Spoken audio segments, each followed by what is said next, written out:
Ano siya? Oh.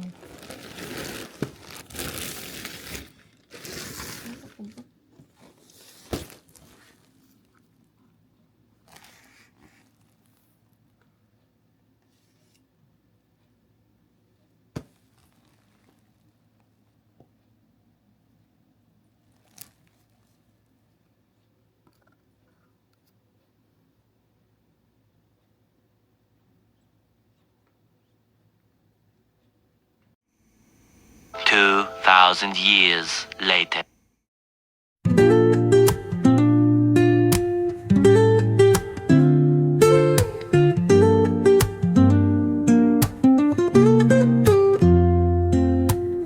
Woke up late, missed the morning glaze, but the sunlight hits in so many ways. Grabbed my shades and hit the streets, no plan, chasing vibes like seashells in the sand. Radio hums a tune I can't name, crooked smiles, crashing waves, no shame. Flip my phone, toss it in my bag. Today's for us, no time to lag. Feel the world just turning slow. Let the breeze tell us where to go. Every step a beat we can make. Life's a tune, sing it till we break. Concrete warm under my bare feet. Crowds moving like a heartbeat. Skipping stones in city streams we find. Let's write a new story, leave the old behind. Someone's cooking love in the air, I swear. Every spark in their voices shows they care.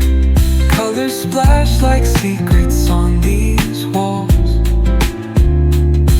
while laughter echoes through the halls. Feel the world just turning slow. Let the breeze tell us where to go. Every step a beat we can make. Life's a tune, sing it till we break.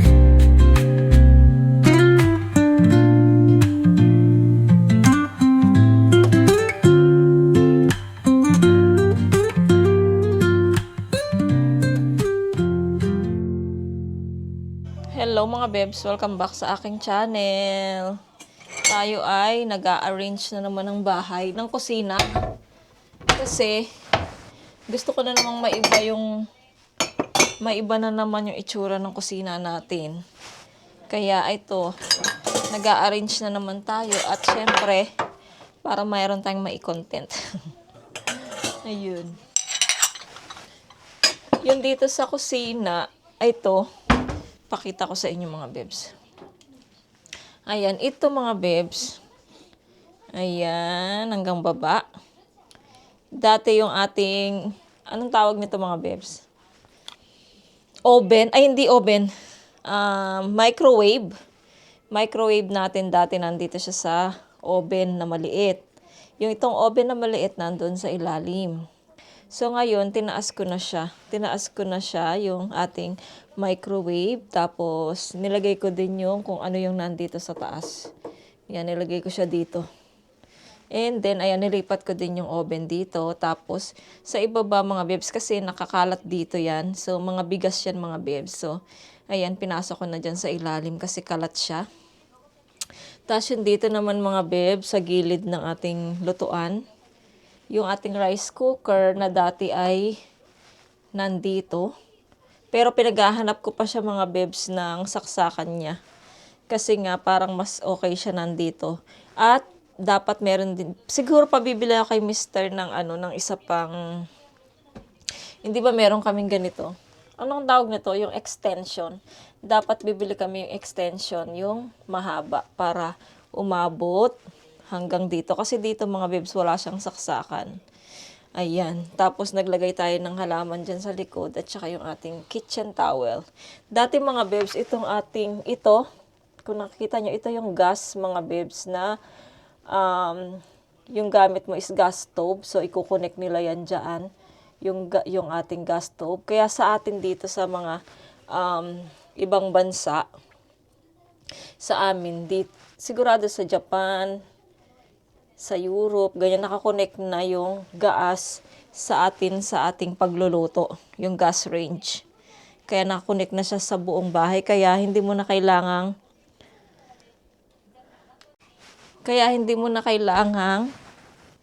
hindi na nauubusan ng gas, hindi gaya sa atin sa Pilipinas, 'di ba?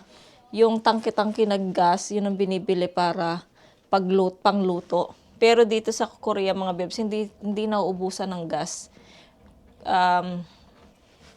Meron ditong tangke ng gas, parang katulad siguro doon sa katulad ba yun sa amin sa church? Kasi sa baba mga bebs ng aming church, merong malalaking tangke doon sa baba. Hindi siya nakalagay sa loob. Sa baba siya, sa labas siya ng apartment, ng aming church. Tapos meron siyang connection hanggang taas mga bebs. Parang iyon nga. Parang naalala ko sa dati naming bahay, parang tangke din siya ng gas. Yung first time ko dito sa Korea, parang ganun din. At ewan ko, basta dito mga bebs sa apartment, nakakonect na siya dito sa heater, sa lahat mga bebs, kaya hindi ka maubusan ng gas. Pero nagpalit kami nakakwento na naman tayo, pero nagpalit kami mga bebs ng induction, so di kuryente na siya. Tapos itong gas na to mga bebs, pinasara namin dito sa ng apartment namin, pinasara na talaga namin.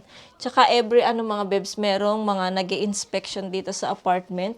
Ini-inspection yung tunog ba, yung pagka merong, yung alarm, ini-inspect yan every month or every ganyan. Tapos meron ding inspection sa gas, yun yung titignan kung merong tagas, ganun, may amoy. Hari ko, hiningal ako. Kasi nga nag-aayos ako dito sa bahay. So, ayun. So, ganyan yung, kaya siguro, mamaya, pagka dating ni Mr., pagkatapos niya sa work, papabili ako sa Daiso ng, ng extension. Tapos, yung mga sangkalan natin, mga bebs, ayan, dito ko na nilagay sa gilid.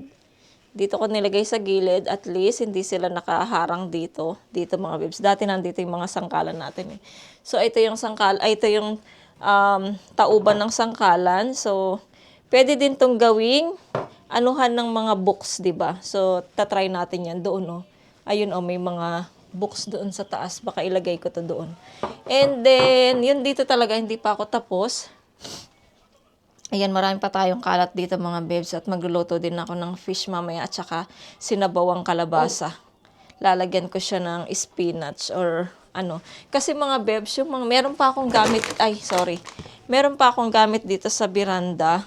Pero kung ipapasok ko siya sa loob, wala nang space doon. At saka ayoko nang masyadong puno yung lababo ko. Ako ay naiirita kapag puno yung lababo namin. Ay, ito mga bebs, Hindi ba nga ngayon nabili nating pressure cooker, nandito lang sa labas.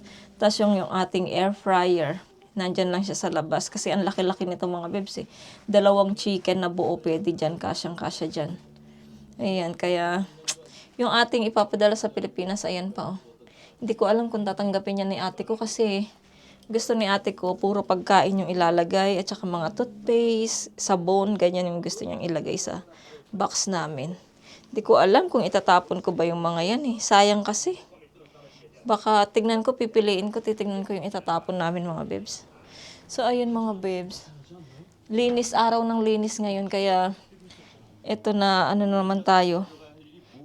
Naglilinis tayo. At habang ako ay nagla-live dito sa Pupo.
Bebs, tapos na akong maglinis ng bahay at mag-ayos ng kusina natin. Hindi ko na kayo naisama dahil nalobat yung camera natin. Kaya, chinarge muna kayo habang naka-charge. Ayun, naglilinis na ako ng bahay. Tapos, nag-aayos. Mamaya, ipakita ko na lang sa inyo. Ngayon ay, sinasangag ko tong kanin namin na natira kagabi dahil kagabi, nagsaing ako. Tapos, nung kumain na kami, medyo matigas yung kanin na parang hilaw. Siguro hindi ko siya masyadong nailagyan ng ng water. Kaya sabi ko, isangag ko muna ngayon para maluto siya. Maluto yung kanin. So ito sinasangag ko siya mga bebs. Yan, yellow rice tayo kagabi, kahapon. Tapos mamaya is white rice mga bebs. Kasi kahapon, nagsinigang ako ng nag-vlog ba ako kahapon? Hindi yata ako nag-vlog. Hindi ako nag-vlog kahapon. Nagsinigang ako ng chicken, mga bebs. Ayan yung chicken. So, meron pang dalawa. So, ito yung uulamin ko. Yung mga bata gusto nila ng ramen. Kaya, inutusan ko si Yechan bumili ng ramen, 3. Kaya lang, itong isa, hindi ko kakainin kasi sinigang ako, sayang. So sila lang dalawa magra-ramen ulit. So nagastos na ang ating monitor. Ayan. Mura lang pala yung Mura lang pala yung ating. So ayan mga bebs, iyon ang lunch nila.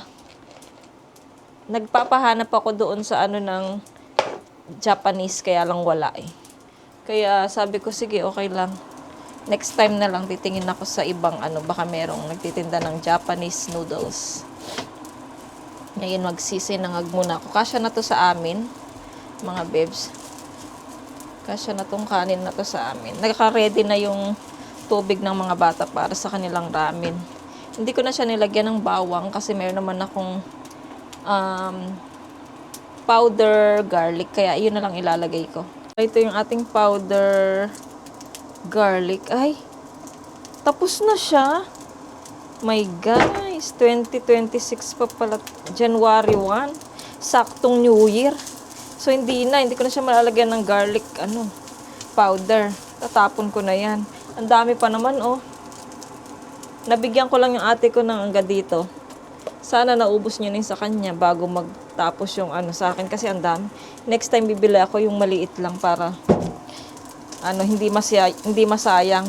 Lagyan ko na lang to ng magic syrup, asin, okay na. Basta maluto lang yung yung kanin kasi nga 'di ba hilaw yung kanin natin kahapon, buti okay lang kay Mister. Yan, nilalagyan ko na siya ng magic syrup mga bebs.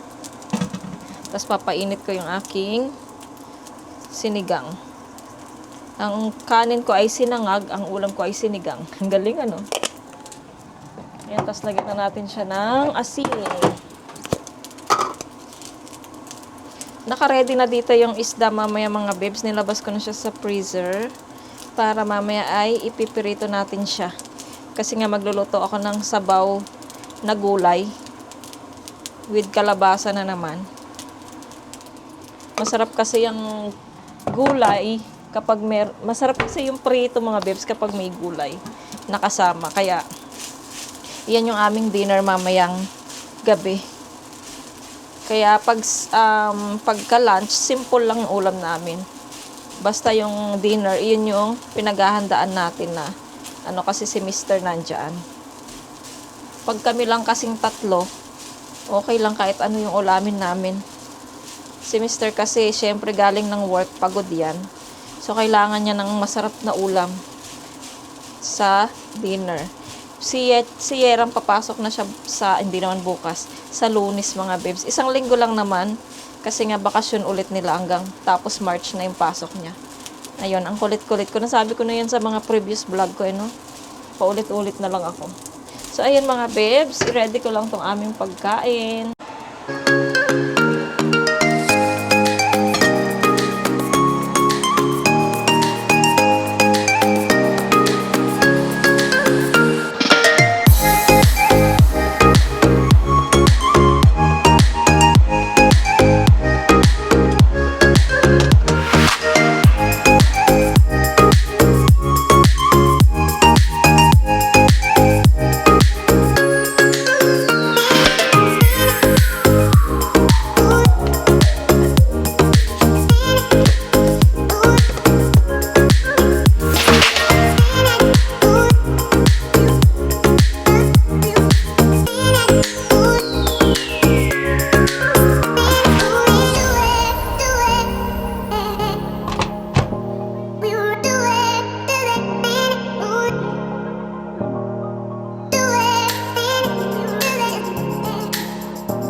Oh, hello mga bebs. Good afternoon. 3 o'clock na.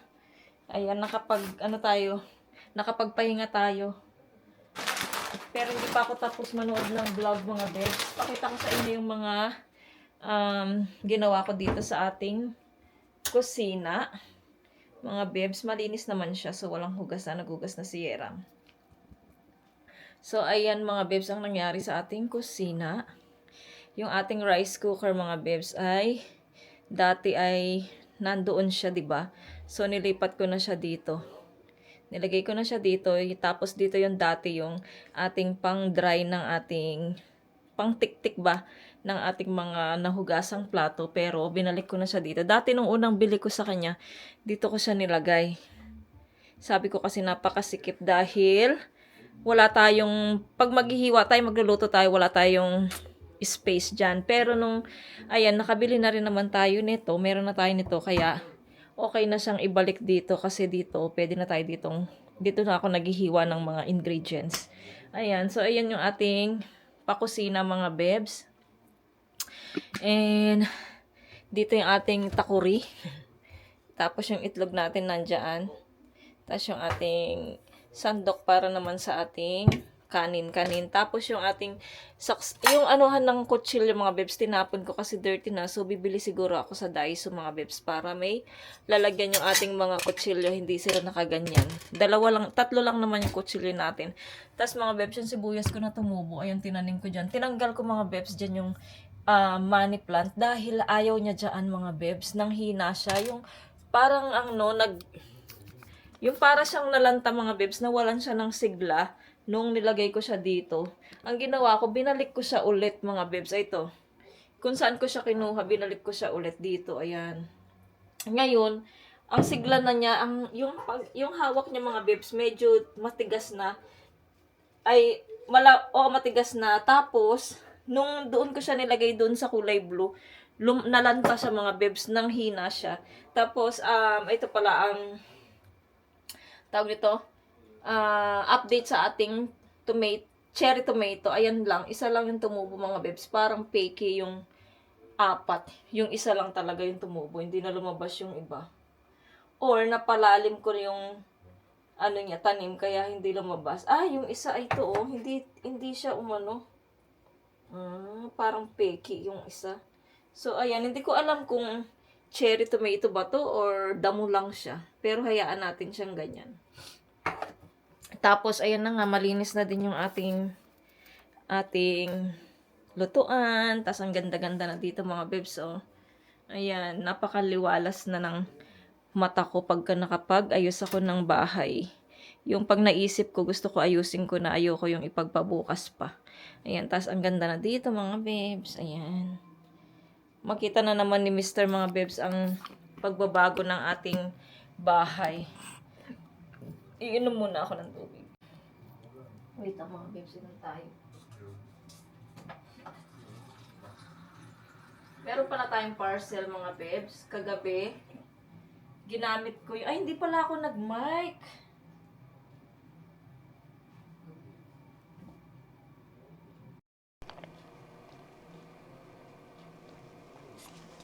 Ayun. Hindi ako nag-mic. So, kagabi, Hinihingal ako pag nasasalita. So, kagabi mga bebs, nag-TikTok kasi ako mga bebs, sumayaw-sayaw ako.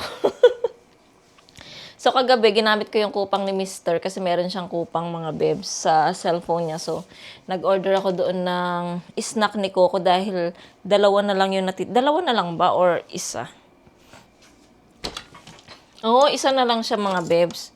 Ayan, isa na lang siya. Kaya, kapag nawawalan si Coco ng snack mga bebs, na ano ako, yung gusto ko makabili ako agad. Ayun, so sabi ko, Caleb, ikaw bumili ng ng snack niya kasi wala na akong pera. So siya ang bumili, ginamit ko yung kupang niya, syempre yung card niya. Tapos bumili din ako ng, ay oo nga, hintayin ko na lang siya, tapos ikakabit ko yun. Pero parang ang ganda nung, pero tignan natin. Tapos tignan natin yung, bumili ako ulit ng press nail. Press nail. Ayun. Pasensya na kayo sa ko kasi yung ipin ko mga bibs, kailangan nitong brace eh. Wala tayong perang pang pa-brace. Pwede naman dito mga bibs, yung yung every month, yung bayad. Pwede, meron si Mr. na credit card.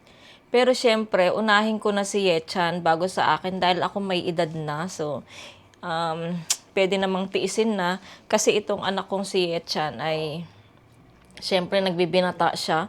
So, kailangan niya ring ipaayos yung ipin niya para magkaroon siya ng confidence sa sarili niya mga bebs. Kasi wala siyang confidence sa sarili niya dahil sa ipin niya. Ayun, so pinapanalangin namin na magkaroon na kami ng pera para mapaayos yung ipin ni Yechan. Iyon. So, yung akin, hayaan na muna kasi matanda na ako. Okay lang yun kahit hindi na maayos yung ipin ko. So, ayan, si Coco, sinend ko dito sa kwarto ng mga bata. Ay, Coco. Ay, ito siya. Ayan si Coco, mag-i-sleep siya sa unan ni Kuya Yeram niya. Kasi mga bebs, every time na uupo ako doon sa sofa, tapos suot ko yung robe ko, mga bebs, na binili ko yung gray. Lagi siyang pupunta sa akin, tas kakandong siya, tas matutulog siya. So, hindi ko magawa yung gusto kong gawin dahil nakakandong siya. Ayoko maistorbo yung tulog niya. Kaya pag nakakandong siya, bubuhatin ko siya. Nililipat ko siya dito para magtuloy-tuloy yung tulog niya. Tapos sinasara ko yung pinto para makatulog siya. Hindi siya istorbohin ni Kuya Yeram. Si Kuya Yeram ay busy naman sa game. Silang dalawa ni Yechan. Coco! Sleep ka na. Sleep ka pa dyan. Mamaya darating yung inorderan ko siya ng ibang brand naman ng snack niya. So, Chilchonon is 7,000 won.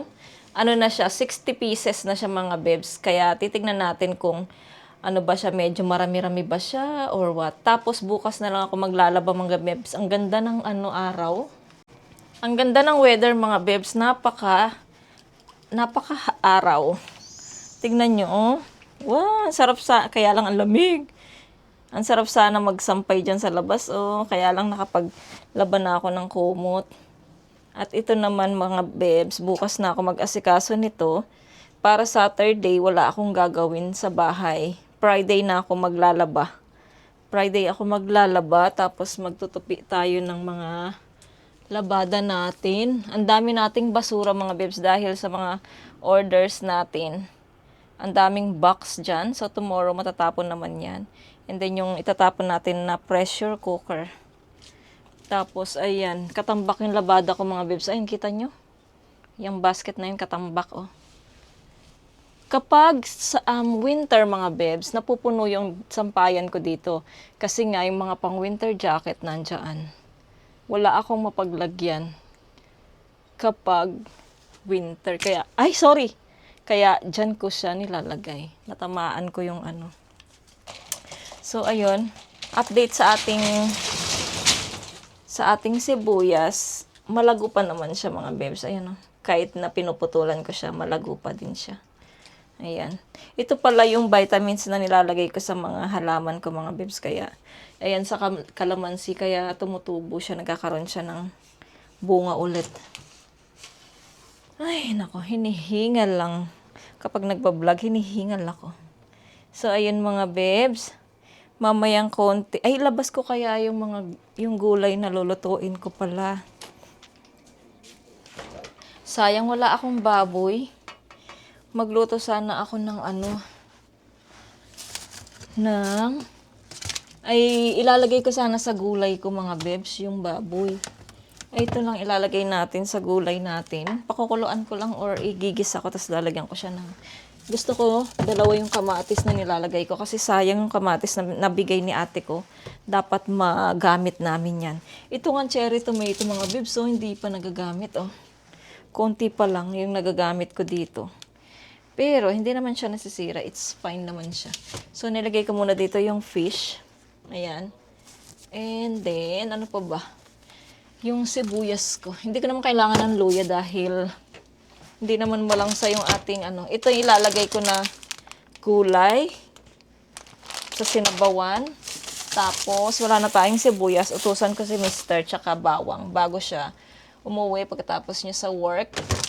Utusan ko siya sa store para bili siya ng sibuyas at tsaka bawang. At tsaka sili kasi wala na. Tapos, asan na ba yung ito? So, lalagyan natin siya ng konting tawag nito mga bebs, squash. Ayan, konting squash. Ay, pumpkin? Pumpkin ba? Oo, pumpkin. Ano ba yan? Ano bang Tagalog niyan? Ayun, kalabasa. Ano ba yan? Hindi ko na alam. Anong masarap mga bebs ilagay? Spinach or ito? Pero bago kayo makasagot, nakaluto na ako. Ay, ano bang masarap dyan na ilagay? Parang mas gusto ko spinach, no? Ito pang reserve na lang to natin sa sa nilaga. Hindi ko pa nakakain yung binili ko na mga bebs na pipino, oh. Mamaya kaya lagyan ko siya ng sibuyas, tsaka salad. So, ayan lang mga bebs yung ating ingredients para sa ating lulutuin mga bebs with fried fish. Ayan, so ayusin ko muna to.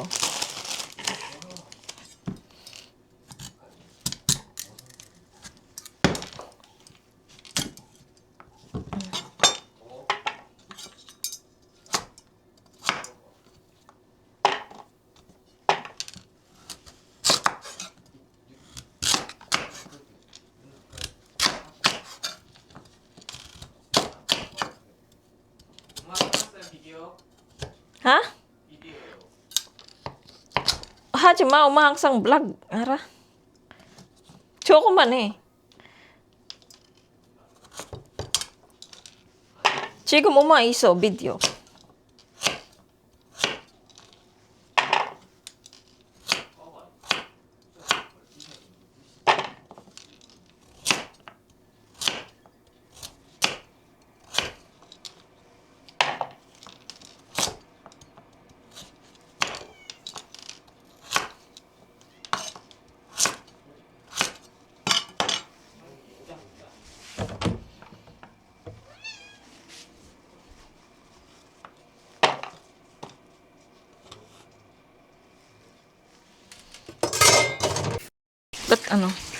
Hello mga bebs, nandito na yung ating parcel. Parang alam din ni Coco. So, umpisahan natin yung akin.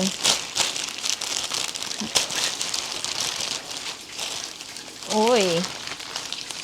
Ay, ito mga bebs. Wow. Maganda siya, oh. Maganda yung... Ay, Coco naman. Matamaan mo yung camera ko. Ayan, maganda yung nabili nating Hindi siya mahaba at simple lang siya mga bebs. Ayan. Tapos kay Coco naman, ay ito. Nagpiprito na ako ng isda. Bagong ni Coco. 60 dapat to, ha. Yung dito 60.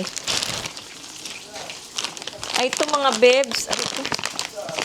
Ay, ito mga bebs yung bagong snack ni Coco. Iba't ibang...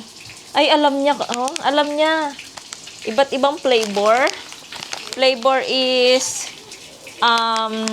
chicken meat, tuna, and then salmon. Ayan mga bebs. Ay, ay! Coco, you know your ano, Coco Coco, your snack.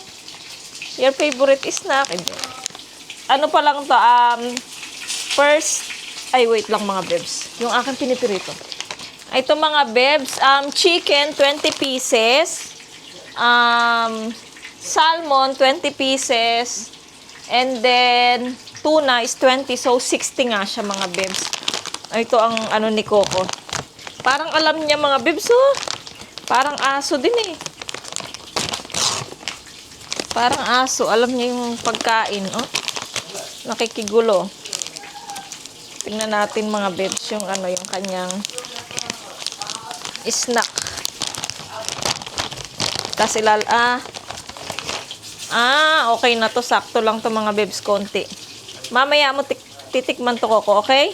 Kasi alam nyo, yung binibili ko sa kanya, baka nagsawa na si Coco mga bebs kasi kada bigay ko sa kanya ng isang stick, may natitira. Tapos, pero pagka, binabalikan naman niya mga bebs, inuubos niya. Siguro nauumay siya mga bebs, kaya nagtitira siya ng konti, tas later kakainin niya ulit. Ganun siya ngayon mga bebs. Dati hindi. Dati pagka binigay ko yon, ubos lahat. Ubos lahat mga bebs. Isang kainan lang ubos na. Pero ngayon, nagtitira siya ng konti para balikan niya rin ulit mamaya. Ganun siya ngayon. Ayan, Coco, oh. Your ano. So, ayan mga bebs. Ito yung ating parcel. Pagkain ni Coco. Nagbago kami ng brand ni Coco ng pagkain niya. Tapos yung aking fake nails. Ayan mga bebs, si Coco ay naghihintay na talaga siya dito, oh. Ayan, oh. Mga bebs, magluto na tayo ng gulay. Para wala na tayong gagawin. Tapos luto na din, ay hindi pa pala luto yung ano. Kala ko luto na yung kanin. Hindi pa pala. Ayan, so lagay na natin dito yung ingredients malapit sa ating lutuan. Ito, ibang klase to. Parang same lang siya ng ingredients nung ginataan. Pero ito, sabaw. Lagyan ko siya ng sabaw. Tapos, ilalagay ko yung isang piniritong isda. Para may lasa naman. May lasa yung sabaw natin. Piritong isda. Gusto nyo bang makita? Yung ating, yung ating, science of the day. Tulad ng sinasabi ni Inday Karya. Science of the day. Kasi wala akong maisip na lutuin. Kaya nag-iisip na lang ako ng kung ano-ano na lang. Para, meron tayong dinner. Kasi puro na tayo meat eh. Kaya, maggulay naman tayo. Yung mga bata, lalagyan ko ng sabaw para yung kanin nila may sabaw. Lalo na si Yeram. Ang dry-dry niya mga bebs. Ayaw yung sabaw. Super dry ng anak ko na yan. Ako gusto ko yung sabaw. Tsaka si Yechan. Si Yeram, kahit na sinigang ulam at nilaga, dry pa rin siya. Basta pork lang or chicken lang kakainin niya, hindi siya ng sabaw. Ewan ko ba dyan sa batang yan? So yan, lagay na natin yung kamatis.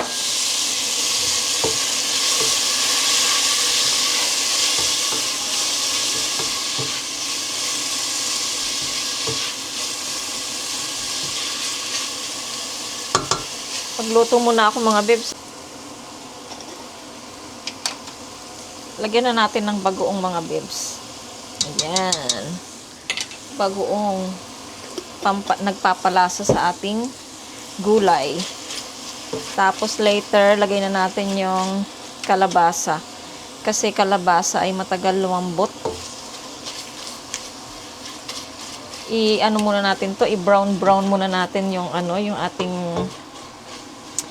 bagoong bago natin ilagay yung kalabasa. Tapos durugin natin yung ating kamatis. Mga besh.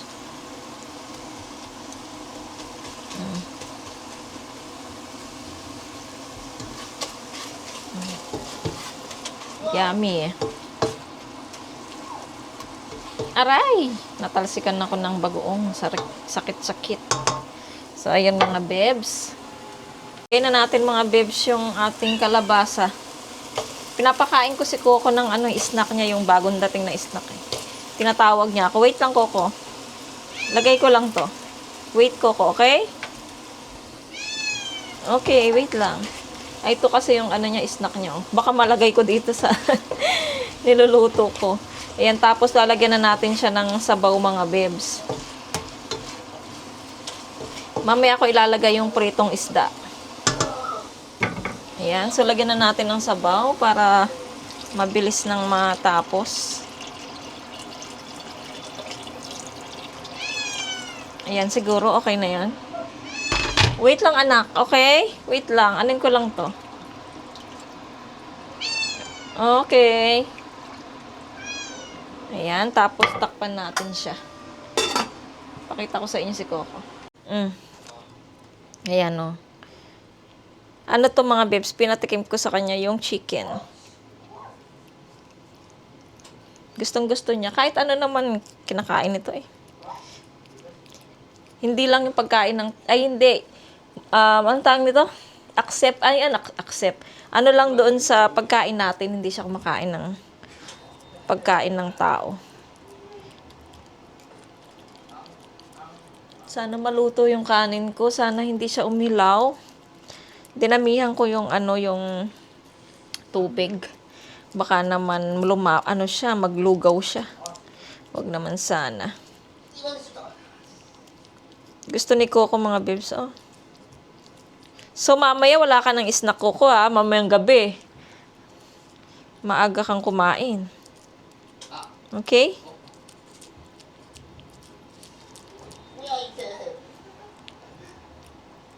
Gustong gusto niyo mga besh.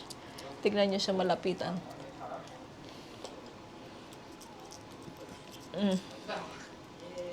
Gusto talaga niya.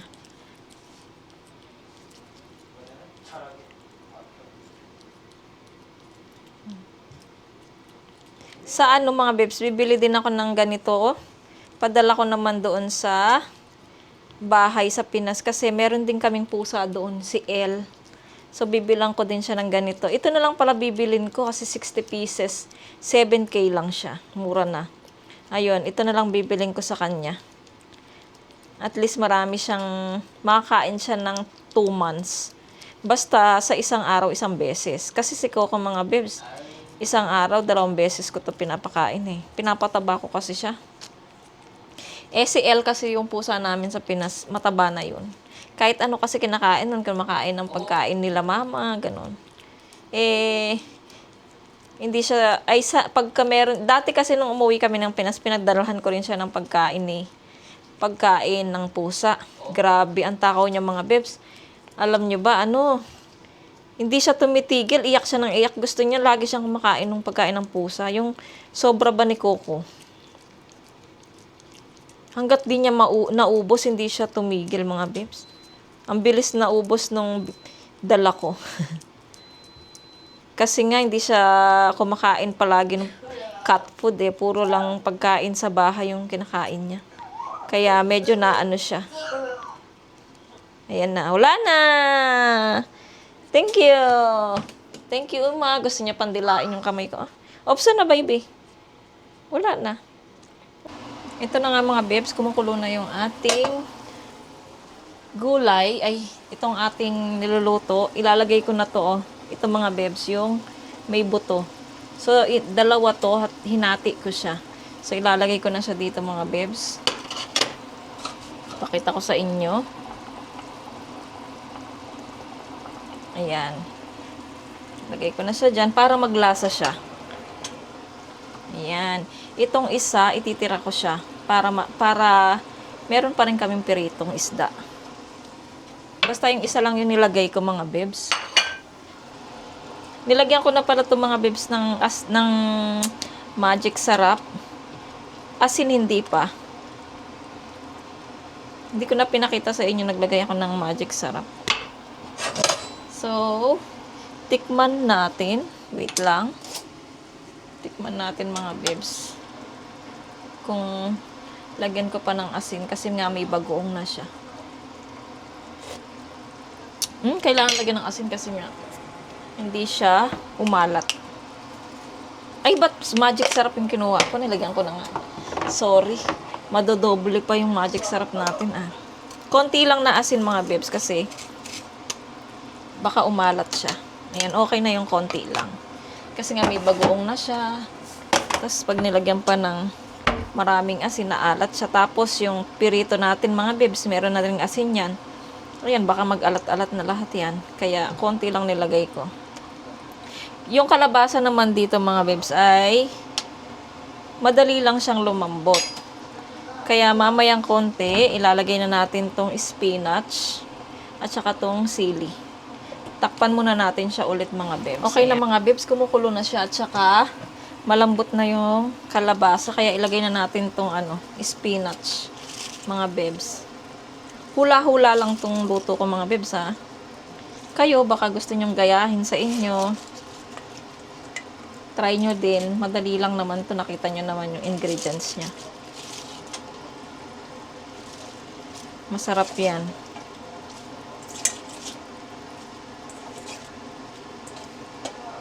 Masarap ang ating sinabawang gulay. Yummy! Alam nyo, kulang lang dito munggo. No? Parang kulang dito munggo. Wala kasi akong munggo tsaka ayaw ni Yeram ng munggo, mga bebs. Hindi siya kumakain ng munggo. Kaya minsan, hindi ako madalas nagluluto ng munggo dahil si Yeram ayaw niya. So ayan, takpan ko lang siya ng ganyan kasi nga baka tumaas yung niya. Tapos mamayang konti, i-off na natin yan kasi luto na siya, mga bebs. Bata, mga bebs, ayun naglalaro sila ng soccer. Kasi maghapon na sila doon dito sa computer, sa kwarto namin. Sabi ko mag-stop na silang mag-games. Kaya, naboboring naman tong si Yeram. Kaya sabi niya, kuya, labas tayo. So, ayun sila, nagsasoccer sila, mga bebs, sa labas. Kita niyo ba? Hindi ko naman mabuksan yung ating... Doon tayo. Wait lang, ilapit natin siya. Ayun. Ayun silang dalawa. Kasi naiinip tong si Yeram. Pag pumasok na to, pagugupitan ko pala yan ng konti lang sa Sabado kasi nga ayaw niya magpagupit, mga bebs. So, sabi ko sa lang yun, sa patilya. Alam niyo yung sa patilya niya at saka yung sa likod. Ayaw niya talaga, mga bebs, na ipagupit yung kanyang hair. Kaya, inano ko siya na inuto ko lang siya na kahit sa patilya lang, magpagupit siya yung dito. Tapos ipapaganon lang. Kasi ayaw niya nakikita yung noo niya, mga bebs. Gusto niya meron siyang, yung anggad, aray ko, yung may bangs siya, tapos yung medyo mahaba yung dito. Ayaw niya talaga. Kaya pagka nagpagupit, sasamahan siya ni Mister. Kasi yung dito, yung parlor dito, yung nanggugupit, pag sinabi mo yung gusto mo, hindi nila susundin yung gusto mo. Yung gusto nila ang nasusunod, mga bebs. Tapos biglang uubusin nila yung buhok ng anak ko. Katulad nung kay Yechan, nakita niyo naman yung gupit niya, di ba? Pagka sila lang nagpapagupit, mga bebs, talagang inuubos nila yung buhok ng anak ko. Kaya sabi ko kay Mister, pagkagaling niya sa work, 3:00 naman siya Sabado So pagkagaling niya sa work, mga bebs, samahan niya yung si Yeram magpagupit. Para hindi masunod yung gusto nila. At babantayan ni Mister. So ayun, mga bebs. Tapos naglagay pala ako ng 1 piraso lang na sinubukan ko lang siya. Okay naman yung pandikit niya, hindi natatanggal. Pero try ko nga ilagay lahat. So, ayan, mga beb, maglagay lang ako